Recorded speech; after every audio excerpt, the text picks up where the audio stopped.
La querelle entre le président polonais Karol Nawrocki et son homologue ukrainien Volodymyr Zelensky continue de faire parler.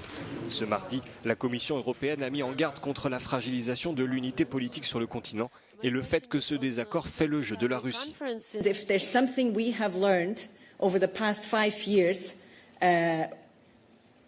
facing this unprovoked war in Ukraine, is that unity is our strongest tool. And anything that undermines that unity, including disputes, in this case between a member state and Ukraine, is not helpful. Les tensions se sont intensifiées depuis fin mai lorsque Volodymyr Zelensky a signé un décret donnant à une unité militaire le nom de l'armée insurrectionnelle ukrainienne, une formation fondée pendant la Seconde Guerre mondiale. Admiré en Ukraine pour sa résistance contre l'Union soviétique, l'UPA est tenu responsable en Pologne des massacres de milliers de personnes en Volhynie et en Galicie orientale que Varsovie considère comme un génocide. En réponse, le président nationaliste polonais Karol Nawrocki a annoncé vendredi qu'il retirait au président ukrainien l'ordre de l'Aigle blanc, la plus haute distinction polonaise. Cette polémique survient quelques jours seulement avant que la Pologne n'accueille la conférence sur la reconstruction de l'Ukraine à Gdansk. Volodymyr Zelensky, dont la présence était attendue, ne se rendra finalement pas à la cérémonie. La délégation ukrainienne sera conduite par la première ministre Yulia Sviridenko. Le V4 est de retour. C'est par cette formule empruntée au Premier ministre polonais Donald Tusk que son homologue hongrois Péter Magyar a ouvert le sommet du groupe de Visegrad à Budapest. Cette alliance qui célèbre cette année son 35e anniversaire mais qui s'est affaiblie ces derniers temps va désormais retrouver une nouvelle vigueur, espèrent les chefs des gouvernements tchèques, polonais, slovaques et hongrois qui ont déjà examiné de nombreuses questions lors de ces toutes premières réunions officielles tenues dans cette configuration. Kiemelten foglalkoztunk az Unió következő 7 éves költségvetésével. Egyetértettünk abban, hogy a kohéziós politika, a közös agrárpolitika továbbra is meghatározó eszközei az európai politikának, a regionális fejlődésnek. Egyetértünk abban, hogy olyan költségvetésre van szükség, amely támogatja a növekedést, a beruházásokat és az infrastruktúra fejlesztést, a versenyképességet. La Slovaquie succédera à la Hongrie à la présidence du groupe de Visegrad en juillet. Veľmi silný. Chceme byť opäť veľmi silní. 4 krajiny, ktoré tvoria V4, musia mať takúto ambíciu.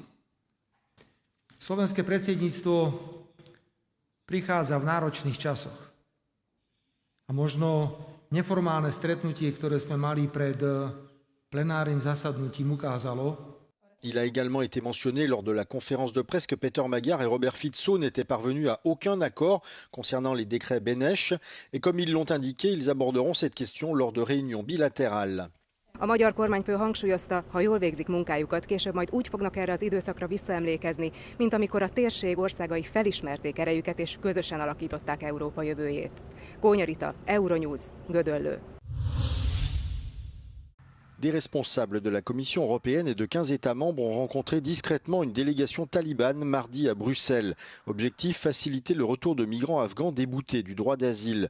Une démarche pragmatique pour les Européens confrontés depuis plusieurs années à l'impossibilité d'organiser ces expulsions, les autorités afghanes refusant jusqu'ici de reprendre une partie de leurs ressortissants. It will also be an opportunity for member states and for member states at technical level to establish contacts, because it will be those member states that will have to carry out returns, and they have to also be in touch themselves.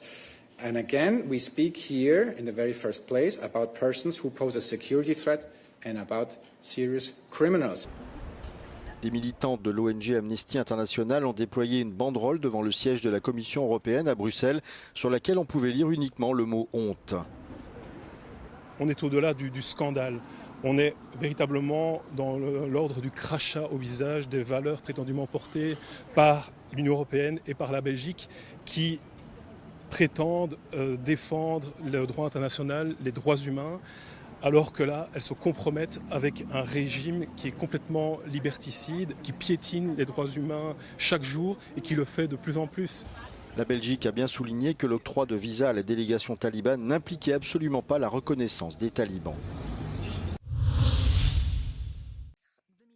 La Commission des affaires économiques et monétaires du Parlement européen a donné son feu vert mardi au projet d'euro numérique. Son lancement pourrait intervenir dès 2029, sous réserve qu'un accord définitif soit trouvé avec les États membres avant la fin de l'année. À travers cette initiative, l'UE entend renforcer sa souveraineté financière et réduire sa dépendance aux réseaux de paiement contrôlés par les États-Unis. Selon la Banque centrale européenne, les géants américains de paiement Visa et Mastercard traitent actuellement 61% des paiements par carte dans la zone euro et contrôlent la quasi-totalité des transactions transfrontalières. L'euro numérique prendrait la forme d'une monnaie de banque centrale conçue pour compléter les espèces et non les remplacer. Pour les utiliser, les citoyens devront disposer d'un portefeuille numérique dédié au sein d'une banque. Ce portefeuille fonctionnerait aussi bien en ligne qu'hors ligne et intégrerait des garanties en matière de protection de la vie privée. L'UE rejoint ainsi une course à la numérisation monétaire engagée par plusieurs grandes puissances mondiales. La Chine a déjà lancé son yuan numérique, tandis que la Russie prépare un rouble numérique pour septembre prochain. De leur côté, les États-Unis ont renoncé à créer une monnaie numérique de banque centrale et privilégient désormais les stablecoins privés, des crypto-monnaies adossées au dollar.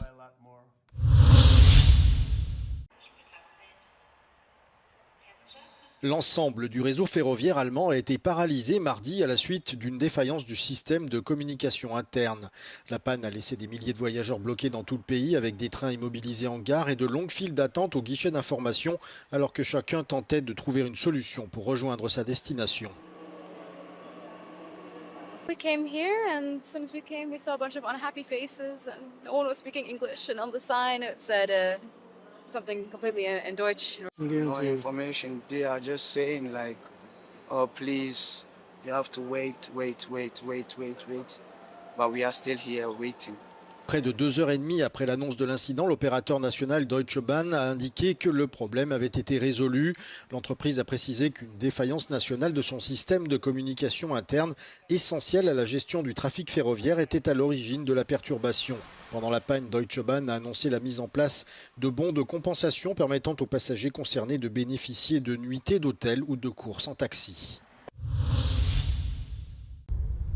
Le château de Versailles va dévoiler le 4 juillet prochain une toute nouvelle galerie à l'occasion du 250e anniversaire de l'indépendance des États-Unis. Située dans l'appartement où le roi Louis XVI a reçu Benjamin Franklin et où la France a officiellement reconnu la souveraineté américaine en 1778, cette galerie mettra en avant les relations entre Paris et Washington. Versailles a également été le lieu où a été signé en 1783 l'un des traités contribuant à mettre fin à la guerre d'indépendance et à assurer la reconnaissance internationale de la jeune République américaine. L'exposition réunit peintres, sculptures et portraits issus des collections du château afin de mettre en lumière les figures politiques, diplomatiques et militaires de l'indépendance, parmi lesquelles Benjamin Franklin, le marquis de Lafayette et George Washington.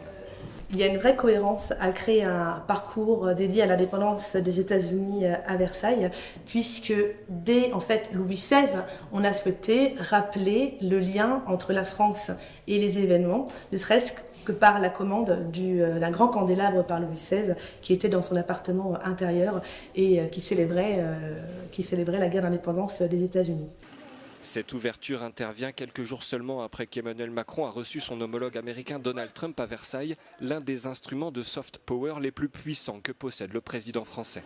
It creates an atmosphere for discussion which is just different. And I think it was the idea of Louis XIV in the beginning. This place was created to make people think differently. Of course, it's diplomatic, so it has to be brilliant and impressive and show how France is a great country.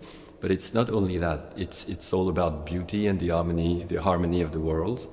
La semaine passée, l'histoire s'est répétée puisque c'est ici que Donald Trump a signé par surprise le mémorandum visant à mettre fin à la guerre en Iran avant que les réelles négociations ne débutent 4 jours plus tard.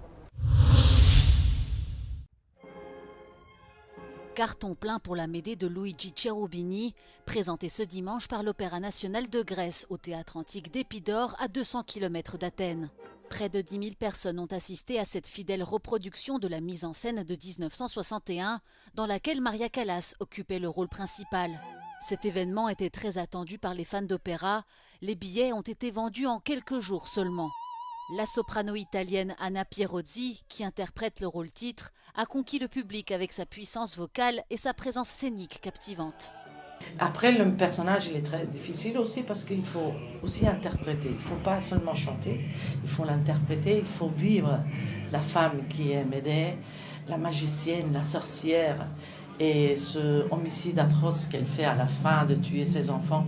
Donc il faut vraiment se mettre dans ses vêtements pour vivre à 100% le personnage de Médée. Et c'est très difficile, surtout ici dans ce lieu où Maria Callas elle a chanté ce rôle magnifiquement. La production de 1961 avait été mise en scène par Alexis Minotis, avec des décors et des costumes conçus par Yannis Tsaroukis et une chorégraphie de Maria Horst. Et sa reconstitution s'est avérée particulièrement difficile, car aucun enregistrement vidéo de la mise en scène n'a été conservé. Le directeur artistique a dû se plonger pendant plusieurs mois dans les archives historiques nationales de Grèce. Έχουμε μόνο εικόνες που είναι μαυρόασπρες. Οπότε αυτές οι εικόνες μας βοήθησαν να αναπαράγουμε το σκηνικό. Στα κοστούμια δεν ήταν το ίδιο γιατί είχαμε αρκετά κοστούμια, περίπου 150 της εποχής εκείνης από τον Τζαρούχη. Και αν δείτε σήμερα το αποτέλεσμα, δεν καταλαβαίνετε τη διαφορά μεταξύ του πρωτότυπου και αυτού που έχουμε κάνει τώρα. Cette représentation est accompagnée d'une exposition consacrée au mythe de Médée et à l'opéra sur le site du théâtre antique d'Épidore.